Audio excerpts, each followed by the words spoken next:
Selamat bertemu kembali pada mata kuliah pangan fungsional. Mari kita lanjutkan materi kita hari ini tentang peranan sumber daya lokal berbasis rempah-rempah dalam pengembangan pangan fungsional. Peranan sumber daya lokal berbasis rempah-rempah dalam pengembangan pangan fungsional. Rempah dan kita seakan-akan tidak dapat dilepaskan. Hal ini akan diceritakan oleh Profesor Dr. Insinyur Sedarnawati Yasni, Master of Agriculture, sebagai guru besar tetap pada Fakultas Teknologi Pertanian. Pada slide ini bisa dilihat penghargaan sebagai inventor di dalam inovasi paling prospektif sejak tahun 2010 sampai dengan 2017 dari Kementerian Ristek. Dan pada tahun 2010 juga mendapatkan predikat sebagai 100 perempuan peneliti berprestasi Indonesia dari Kementerian Pemberdayaan Perempuan dan Perlindungan Anak. Capaian pembelajaran yang diharapkan pertama adalah mampu memahami tanaman rempah, klasifikasi dan jenis-jenis yang memiliki nilai ekonomis. Kedua, menjelaskan jenis-jenis komponen bioaktif yang terdapat dalam rempah-rempah dan peranannya dalam mendukung kesehatan tubuh. Ketiga, menjelaskan teknologi pengembangan produk pangan fungsional berbahan dasar rempah dan kajian aspek kesehatan tertentu secara in vitro dan atau in vivo. Dan yang keempat, melakukan pengembangan produk pangan fungsional berbahan dasar rempah dan atau kombinasi dengan jenis sumber bahan pangan pokok atau lainnya, serta kajian aspek kesehatannya. Dapat dipahami bahwa ada istilah rempah dan ada istilah herbal. Rempah adalah bagian tanaman yang berasal dari bunga, umbi, daun, biji, kulit batang, dan rimpang yang umumnya digunakan untuk memberi cita rasa pada makanan. Sedangkan herbal adalah tanaman obat-obatan yang umumnya digunakan dalam bentuk seduhan.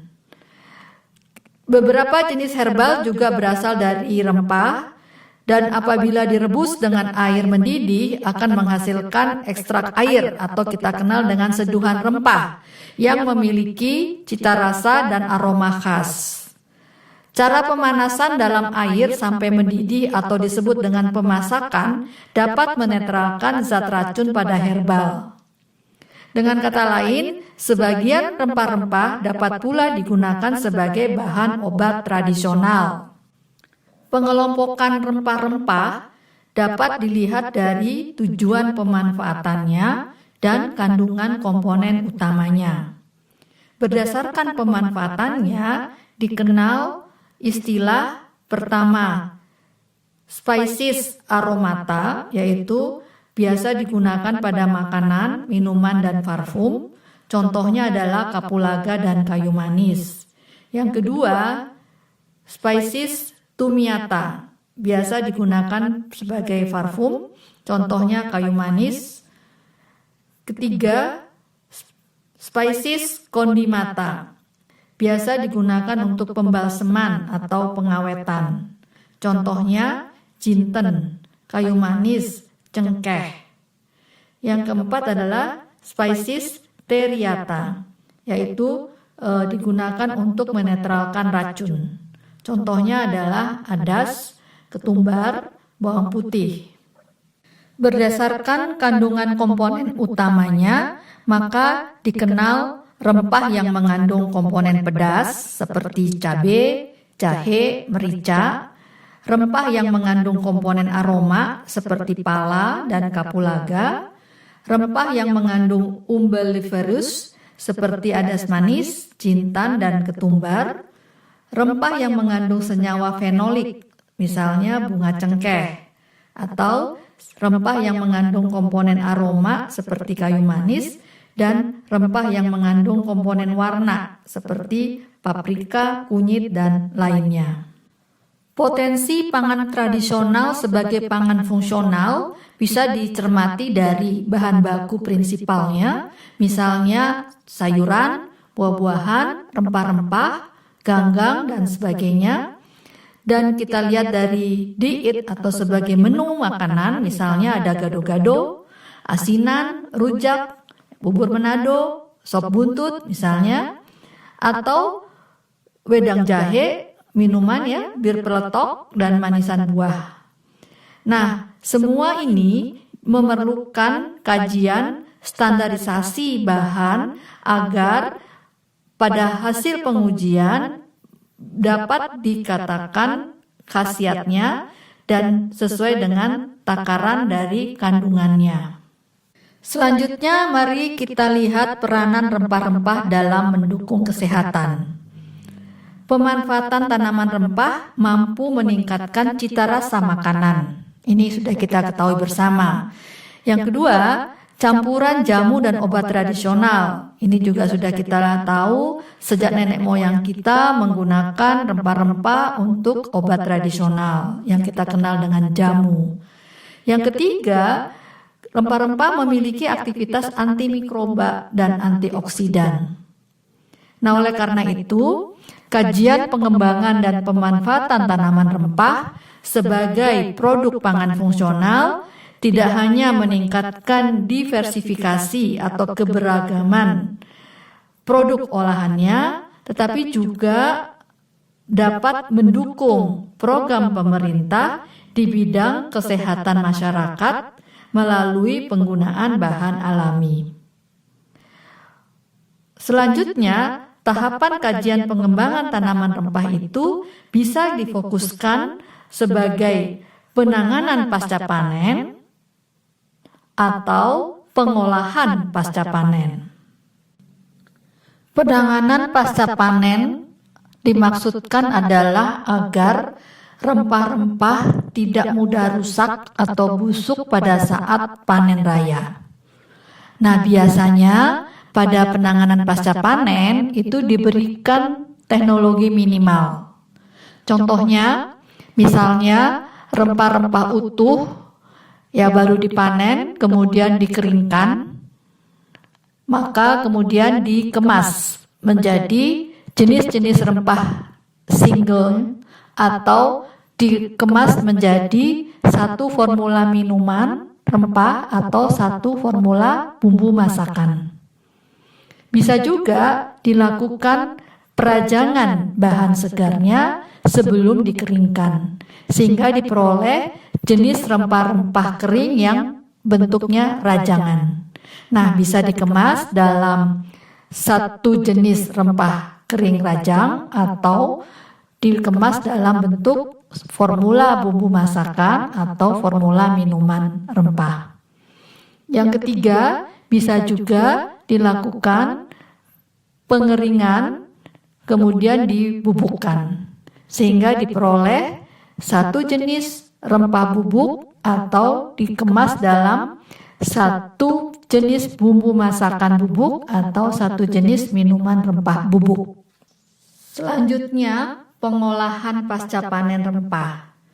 Pengolahan pasca panen rempah dimaksudkan adalah mengolah rempah-rempah yang dipanen segar dengan beberapa teknologi sehingga dihasilkan bentuk lain dari rempah. Contohnya misalnya dilakukan teknologi ekstraksi, kemudian dibuat formulasi, lalu formula yang dibuat tadi diuji khasiatnya sehingga diperolehlah produk komersial yang memiliki khasiat tertentu. Jadi di dalam pengolahan pasca panen rempah, misalnya teknologi ekstraksi artinya dilakukan ekstraksi dengan menggunakan pelarut. Nah, pelarut ini karena untuk makanan misalnya atau untuk minuman bisa digunakan etanol atau digunakan air. Hasil ekstraknya kemudian diuji, ya, diketahui dulu ada komponen apa, komponen bioaktif apa yang terdapat di dalam ekstrak tadi. kemudian barulah digunakan untuk membuat suatu produk yang kita lakukanlah formulasi. Formulasi diuji beberapa kali sehingga diperolehlah formula yang diinginkan. Lalu formula yang diinginkan tadi kemudian diuji khasiatnya. Nah, untuk pengujian khasiat biasanya dilakukan secara in vitro, artinya melihat sifat-sifat yang spesifik dari formula tersebut untuk mendukung suatu keputusan khasiat, atau secara in vivo menggunakan hewan percobaan sehingga lebih diketahui dosis berapa khasiat dari formulasi tersebut. Nah, dengan begitu kita bisa memperoleh suatu produk yang akan dikomersialkan dengan diketahui khasiatnya. Jadi di dalam slide ini bisa dibaca ya bagaimana alternatif pengembangan produk dari komponen aktif yang spesifik ya, mulai dari pengolahan yang sederhana tadi dengan ekstraksi saja sampai dengan pengolahan teknologi tinggi, misalnya dicampurkan dengan bahan lain, kemudian dipakai juga dalam bentuk instan atau bubuk misalnya ya, sehingga bisa kita lihat contoh-contoh yang ada beredar di pasar. Misalnya sekarang lagi banyak dibuat enkapsulasi, nanoemulsi dari ekstrak misalnya jintan hitam. Maknanya adalah ekstrak jintan hitam, apakah dengan air atau dengan etanol, dibuat dulu bentuk nanoemulsi. Emulsi menggunakan emulsifier dalam bentuk nano, artinya ukurannya sangat kecil, ukuran molekulnya, dan lalu dilakukan enkapsulasi, artinya dibuat kapsul ya, diperangkap di dalam suatu formula kapsul, enkapsulasi.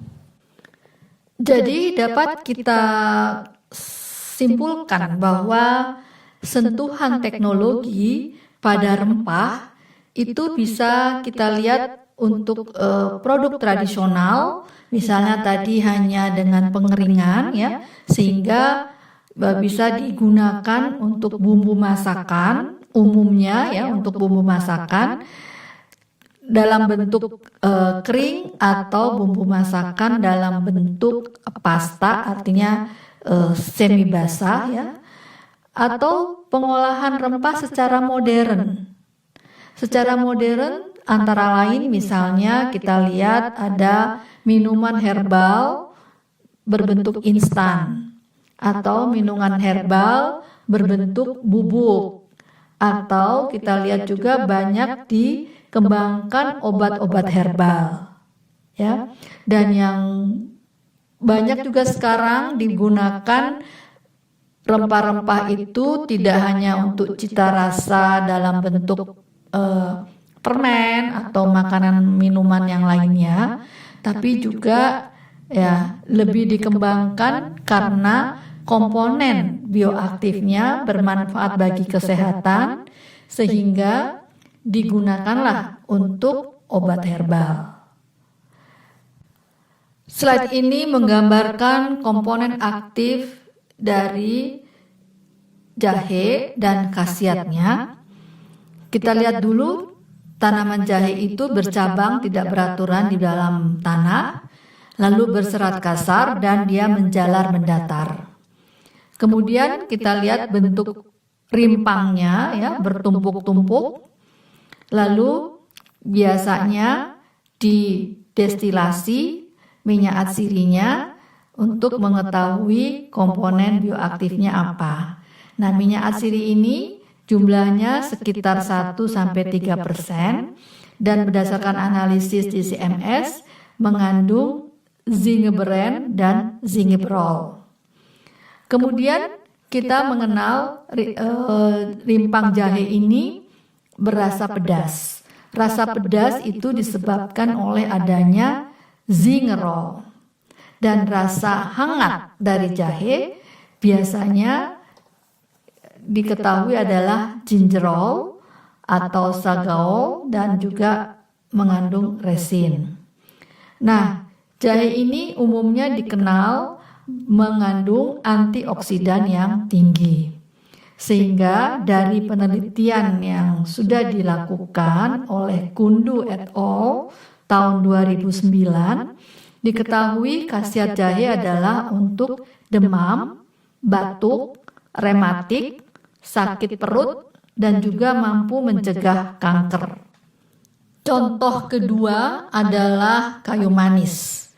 Kayu manis adalah tumbuhan berdaun rimbun yang tingginya mampu mencapai 16 meter. Kayu manis memiliki struktur kayu yang pejal, berat tapi tidak keras. Kayu manis memiliki daun berwarna merah atau hijau, dan minyak atsiri kayu manis digolongkan dalam cassia oil. Nama yang dikenal adalah cassia oil karena kandungan sinamaldehidnya dan memiliki aroma yang disukai masyarakat. Potensinya sebagai anti hiperkolesterolemia dibuktikan dari kemampuannya menurunkan kolesterol total serum, dan juga kayu manis memiliki daya germisidal yang efektif dibandingkan dengan rempah lainnya. Contoh berikutnya adalah beberapa rempah lain, misalnya pekak banyak digunakan juga dalam pembuatan kecap.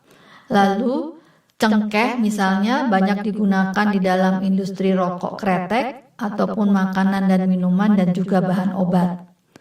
Nah, kedua jenis rempah ini, pekak dan cengkeh, itu adalah rempah khas Indonesia dan masing-masing biasa digunakan di dalam obat tradisional maupun di dalam bumbu masakan. Khusus untuk pekak misalnya, sudah banyak kajian yang menyatakan bahwa mempunyai khasiat mencegah flatulensi, kembung ya, kemudian berpotensi sebagai antioksidan dan antimikroba. Makanya digunakan di dalam kecap ya, tidak hanya sebagai cita rasa tetapi juga untuk pengawet dan untuk mencegah kerusakan.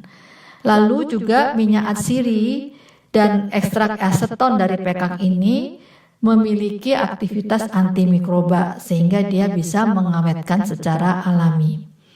Untuk cengkeh, banyak sekali produk-produk dari cengkeh ini yang dijual dalam bentuk kering, bahkan diekspor ya. Kemudian pengolahan bunga cengkeh juga dilakukan secara sederhana, yaitu biasanya dengan dikeringkan, dan biasanya ini dilakukan oleh petani-petani kecil yang memang luasan tanahnya hanya sedikit, tapi sangat bermanfaat untuk menambah pendapatan petani. Khusus untuk cengkeh, mari kita lihat komponen aktifnya dan manfaatnya. Hasil analisis GCMS menyatakan bahwa komponen utama cengkeh adalah eugenol sekitar 81%, lalu transkariopilin sekitar 3,9%, dan eugenyl asetat sekitar 12,43%. Komponen aktif ini beragam, sangat dipengaruhi oleh letak geografis tanaman cengkeh. Sehingga kandungan minyak cengkeh pun dipengaruhi oleh letak geografis tersebut. Penggunaannya tadi sudah disebutkan di industri farmasi, kosmetika, makanan, minuman, rokok, juga sebagai pestisida nabati, dan sebagainya. Eugenol sebagai antimikroba dan antiseptik sehingga banyak digunakan obat kumur, ya, pasta gigi ataupun untuk air toilet ataupun untuk cairan antiseptik, ya. Maka dibuat juga lah campuran atau pengharum tisu antiseptik atau spray antiseptik. Di dalam obat kumur biasanya mengandung eugenol cengkeh itu sehingga mampu menghambat tumbuhnya bakteri Streptococcus mutan atau Streptococcus viridans, ya, penyebab terjadinya plak pada gigi. Aktivitas analgesik dari komponen aktif cengkeh ini digunakan juga untuk obat gosok balsem, yaitu menghilangkan rasa sakit dan biasanya sebagai bahan baku obat sakit gigi atau sebagai kolonye atau juga sebagai produk aroma terapi. Beberapa penelitian menyampaikan tentang kemampuan antioksidan cengkeh, terutama eugenol berkontribusi di dalam memerangkap radikal bebas. Minyak cengkeh hasil destilasi bunga, batang maupun daun pohon cengkeh itu mampu menghambat 97,3% lipid peroksidase emulsi asam linoleat. Minyak cengkeh efektif menangkap radikal DPPH, superoxide anion radikal scavenging, atau juga hidrogen peroksida scavenging. Dan di sini mengurangi aktivitas kelistrikan dan daya ikat zat besi. Komoditas yang lainnya adalah pala. Banyak sekali manfaat dari pala, apakah biji pala ataupun daging buah pala yang masih sangat terbatas penggunaannya. Biji pala biasanya minyak asirinya mengandung komponen pinen, beta-pinen atau sabinen, limonen, dan miristisin. Komponen utama pala adalah alfa-pinen, sabinen, beta-pinen, 3-karin, limonen, gamma-terpinen, miristisin, eugenol, safrol, metil eugenol, isoeugenol, dan elimisin. Nah, di sini terutama sekali yang sudah diteliti, sabinen sekitar 29,4% itu adalah komponen utama pada pala, lalu beta-pinen 10,6%, alfa-pinen 10,1%, terpen 4-ol 9,6%, dan komponen minor lainnya. Nah, terutama sekali di Bogor banyak buah pala, tetapi pemanfaatan daging buah masih sangat terbatas, sehingga kami juga fokus mengembangkan pemanfaatan dari daging buah pala. Umumnya digunakan untuk membuat manisan, tetapi sekarang sudah digunakan sebagai antioksidan, terutama di bagian daging buah itu lebih besar antioksidan sekunder dibandingkan pada bagian biji.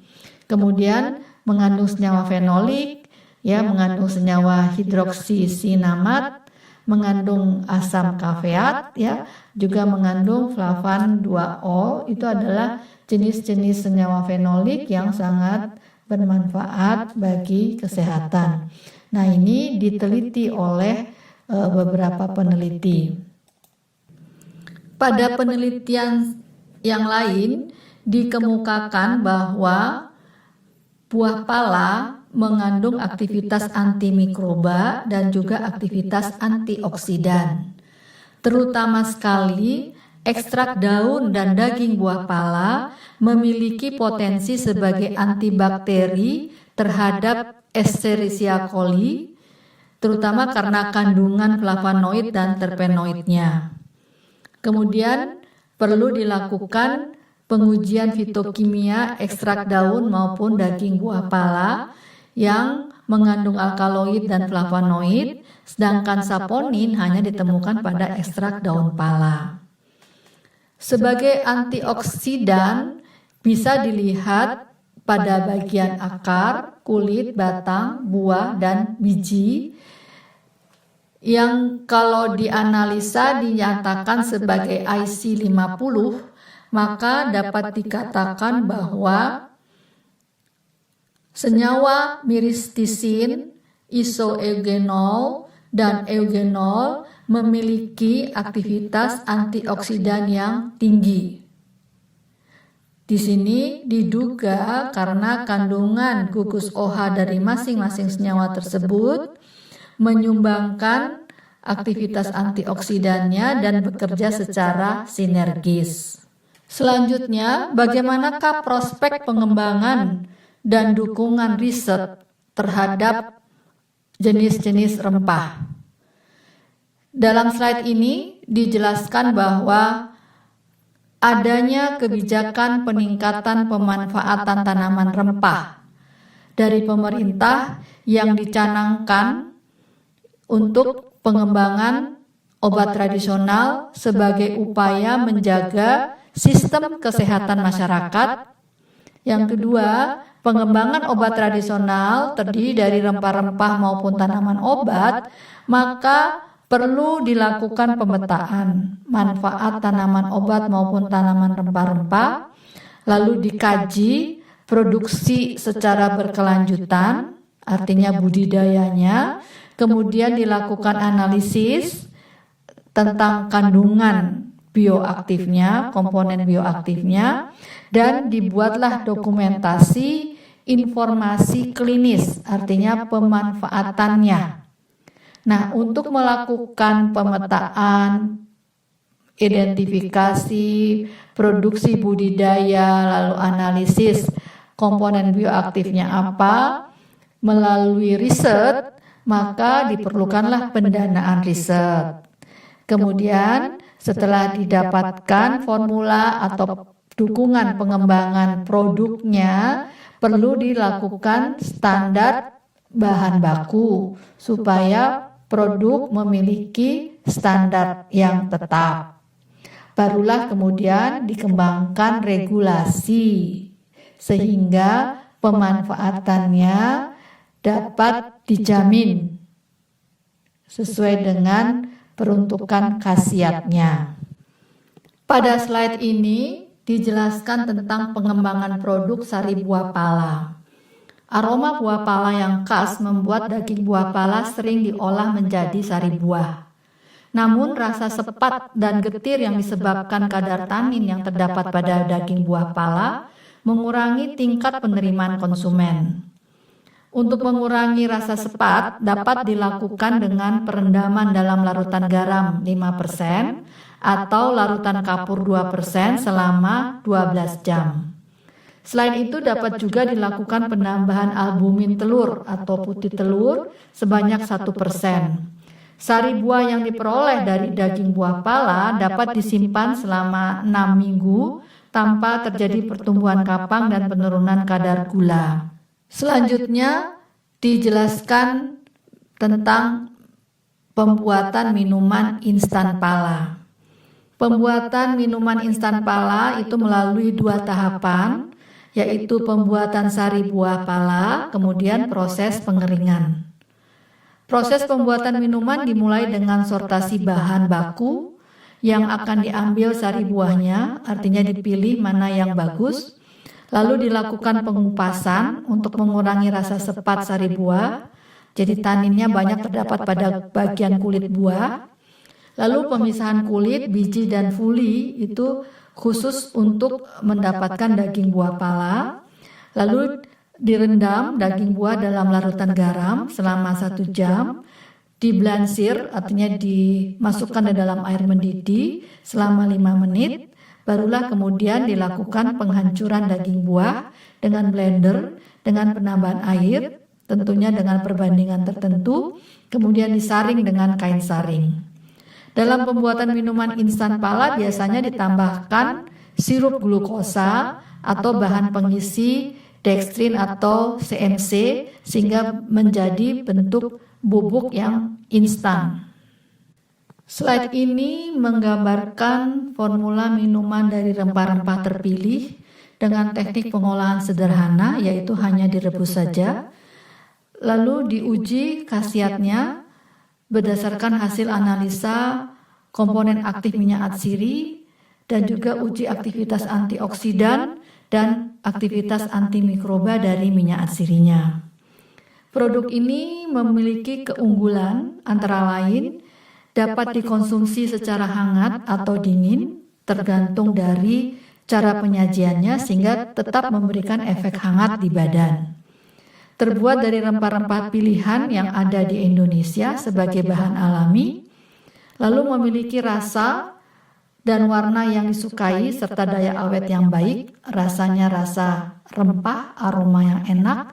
Warnanya warna merah karena mengandung kayu secang dan punya daya awet karena memiliki aktivitas antimikroba.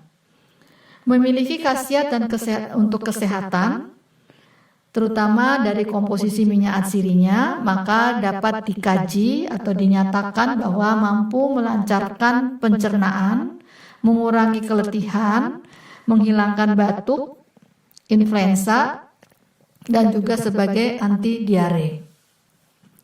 Di dalam tubuh mampu mencegah terjadinya oksidasi, sehingga sangat baik untuk melindungi tubuh dari penyakit degeneratif. Produk ini merupakan diversifikasi dari produk rempah-rempah yang selama ini hanya dipakai sebagai bumbu masakan, agar pemanfaatannya menjadi lebih luas, dan harga dari produk minuman kesehatan ini mampu bersaing dengan produk-produk energi drink lainnya. Tetapi produk ini bukan energi drink, ya, adalah health drink, ya.